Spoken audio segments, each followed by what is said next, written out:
안녕하세요. 미소쌤과 요양정복의 미소쌤입니다. 오늘은 요양보호 관련 제도 및 서비스 중에서 노인장기 요양보험 제도에 관한 문제를 한번 풀어보도록 할게요.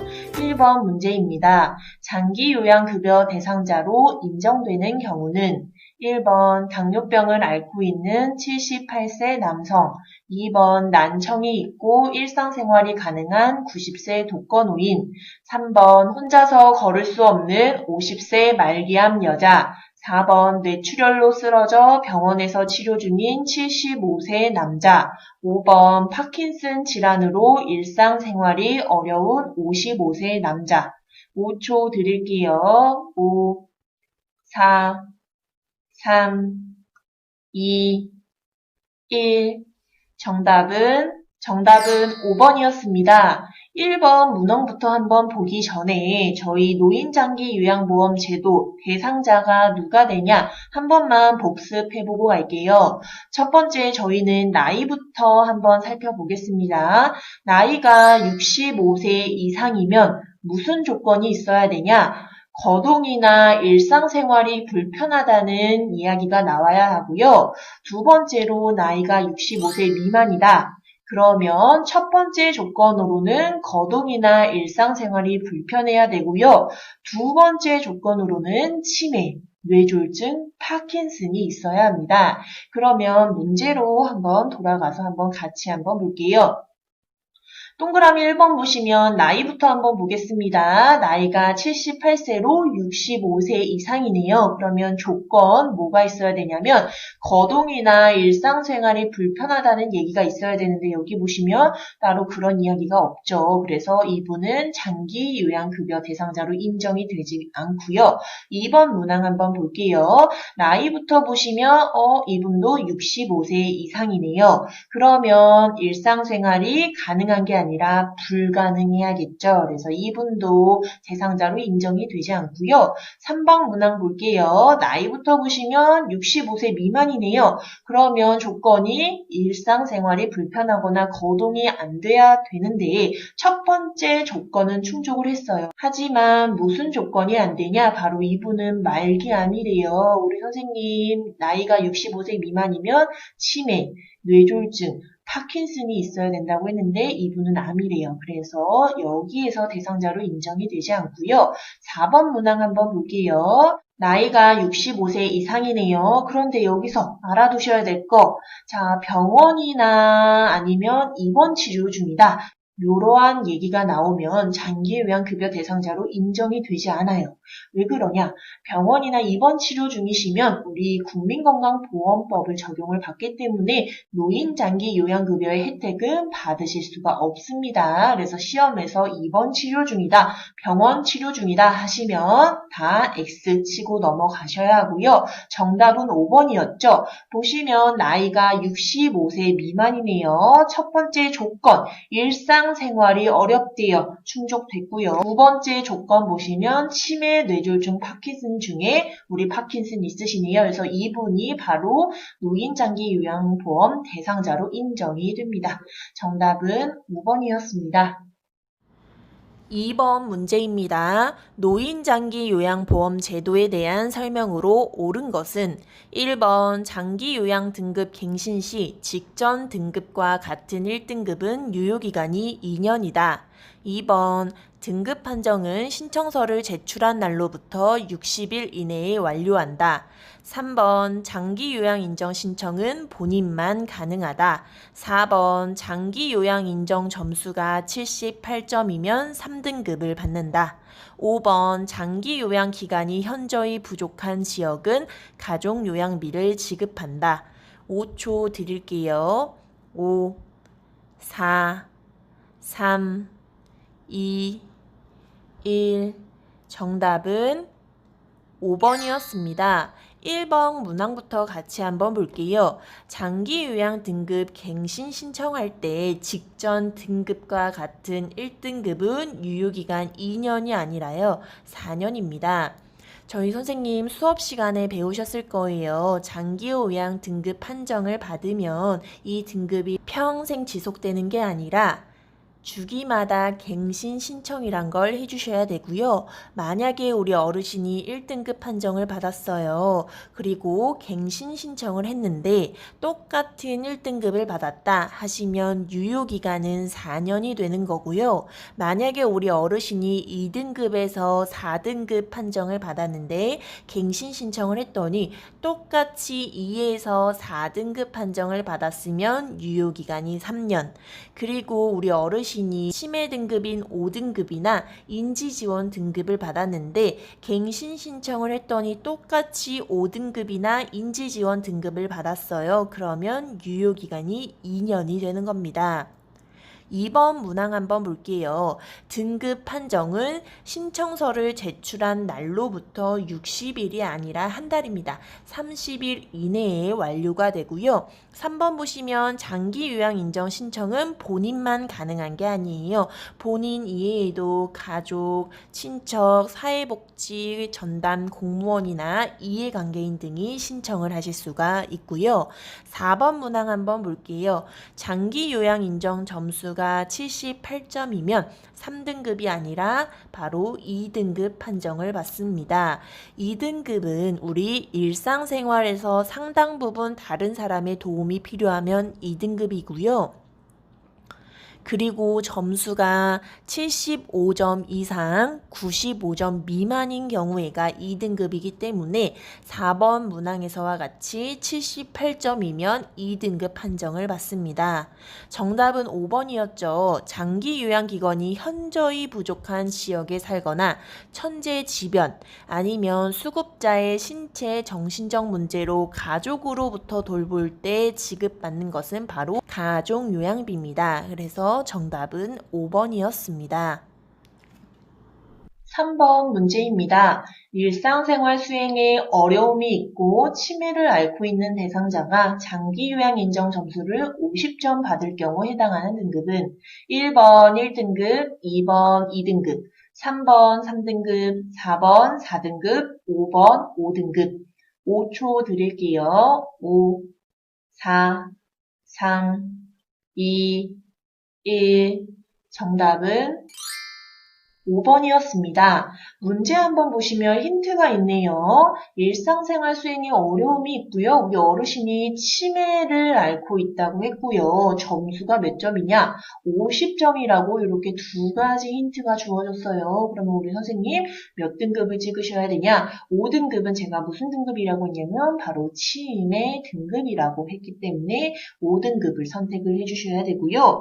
5등급 점수 같은 경우에는 51점 미만 45점 이상이기 때문에 50점은 바로 5등급에 속하는 등급입니다.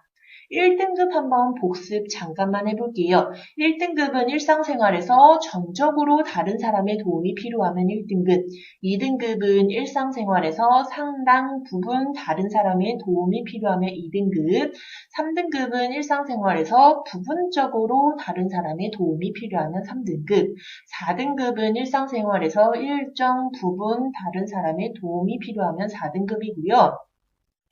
여기서 제가 문제 한 번만 낼게요. 2018년부터 생성된 등급인데요. 경증 치매 어르신이 받는 등급.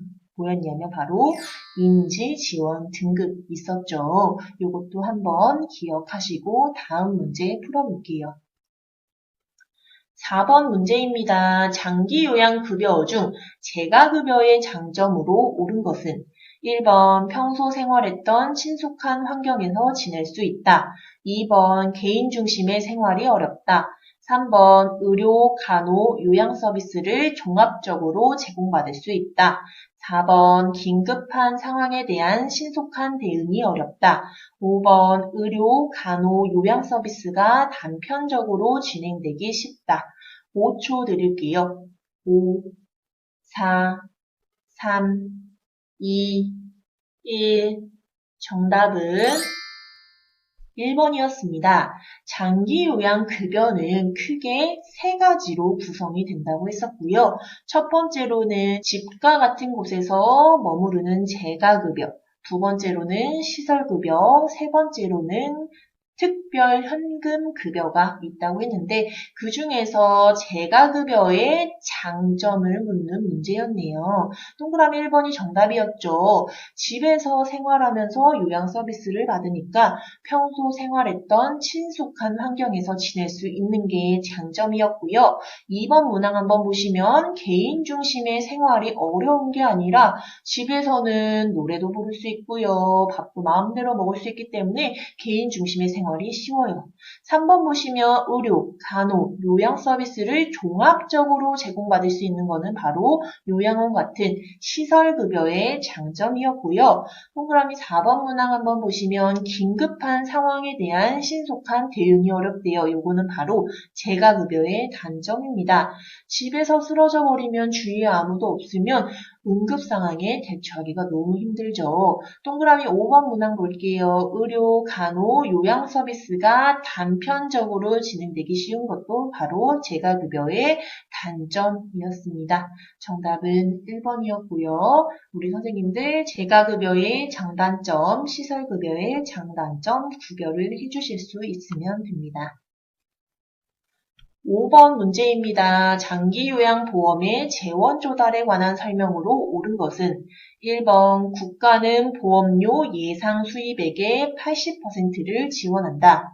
2번 요양원에 입소하는 대상자는 본인이 15% 부담한다. 3번 재원은 장기요양보험료, 국가지원, 본인 부담금으로 구성된다. 4번 비급여 항목은 전액 국가가 부담한다. 5번 장기요양보험료는 건강보험료와 분리하여 고지한다. 5초 드릴게요. 5, 4, 3, 2, 1. 정답은 3번이었습니다. 재원 조달에 관해 묻는 문제네요. 3번 문항부터 한번 볼게요. 재원은 보험료도 있어야 되고요. 너무 돈이 부족하기 때문에 국가에서도 지원을 조금 해주고요. 또한 무료로 이용하는 게 아니에요. 본인도 일부 부담을 해야 됩니다. 그 돈인 본인 일부 부담금으로 구성이 되고 있고요. 정답은 3번이었죠. 그러면 국가는 보험료 예상 수입액의 몇 퍼센트를 지원을 하냐면 바로 20%를 지원을 해주고 있고요. 2번 문항은 본인 부담금에 대한 내용이네요. 요양원에 입소했대요. 선생님, 요거 무슨 급여죠? 그렇죠. 요거는 시설급여고요. 일반 사람이 시설급여를 이용할 때는 본인 부담금은 20% 부담을 한다고 했습니다. 자, 제가 어떻게 설명을 했냐면 제가 집에서 이용할 때보다 시설에서 이용할 때 서비스가 더 많아요. 그래서 본인 부담금을 더 많이 낸다라고 생각하시면 되고요. 재가급여는 15%, 시설급여는 20% 부담을 합니다. 4번 문항으로 넘어갈게요. 비급여 항목이라고 있어요. 비급여 항목, 미용비, 간식비 같은 경우에는 전액 국가가 부담하는 게 아니라 전액 본인 부담입니다. 본인 부담금 중에서 일반 선생님들은 15%, 20% 부담을 하는데 우리 기초생활수급권자는 본인 부담금이 없다고 했어요. 하지만 비급여 항목은 기초생활수급권자 선생님이든 일반 선생님이든 모두 다 본인 부담으로 구성을 하고요. 5번 문항 한번 볼게요. 장기요양보험료는 건강보험료와 분리하여 고지하는 게 아니에요. 자, 우리 홍길동 선생님 건강보험료랑 장기요양보험료를 나라에서 거둘 때 통합하여 고지합니다. 우리 회사 다니시는 선생님 보시면 건강보험료 가로치고 장기요양보험료 가로 닫고 해서 통합하여 고지를 한 다음에 돈이 거치면 각각 독립회계로 관리를 하는 게 원칙입니다. 그래서 정답은 3번이었습니다. 6번 문제입니다. 등급 판정을 받은 대상자의 서비스 이용 절차는 가. 서비스 신청 접수 및 방문 상담. 나. 서비스 제공. 다. 서비스 제공 계획 수립. 라. 서비스 이용 계약 체결. 마. 모니터링 실시 및 서비스 종료. 5초 드릴게요. 5, 4, 3, 2, 1. 정답은 3번이었습니다. 이러한 가나다라마 순서 많이 어려워하시는 선생님들이 많으신데요. 같이 한 번만 볼게요. 등급 판정을 받았대요. 요분이 이제 시설이든 제가든 서비스를 이용할 건데 그 순서에 대해서 묻는 문제예요. 자, 첫 번째로 제가 요양원에 입소를 할 거예요. 그럴 때 무작정 들어가지 않죠. 먼저 뭐든지 접수랑 상담부터 해야 됩니다. 그래서 첫 번째 순서는 바로 가가 되는 거예요. 서비스 이용할 거예요. 접수 먼저 하고요. 상담 한번 받아보고 싶어요. 방문 상담이 먼저입니다. 자, 문항으로 내려보면 1, 2, 3, 4, 5번 문항 중에 가번이 순서가 되는 거는 1번 아니면 3번이 되겠고요. 시험 보실 때 우리 2번, 4번, 5번은 아니구나 체크해 두시고 그 다음 한번 볼게요. 1번 문항에 가 다음에 나가 나왔고요. 3번 문항은 가 다음에 다가 나왔네요. 그러면 우리 나랑 다를 한번 비교를 해볼게요. 우리 개인이 시설을 이용할 거라고 접수와 상담을 했으면 바로 서비스 제공하지 않아요. 무엇이 이루어지냐? 그 다음 순서는 다가 됩니다. 서비스 제공 계획을 수립해요. 요거는 누가 하냐? 신청을 하신 분이 하는 게 아니고요. 장기 요양 기관이 어떠한 서비스를 제공할 건지 계획을 먼저 수립을 하게 됩니다. 계획을 수립을 했으면 요 계획을 신청하신 분한테 설명을 충분히 드린 다음에 그 다음에는 쌍방 간의 계약을 체결을 하고요. 그 다음에 서비스가 제공이 되겠죠. 마지막으로는 모니터링이라고 해가지고 대상자나 가족이 만족스러운 서비스가 제공되고 있는지 보는 거예요. 모니터링이나 아니면 원치 않으면 종료도 할 수 있는 거. 순서 보시면 가다, 라, 나, 마. 그래서 정답은 3번이었습니다.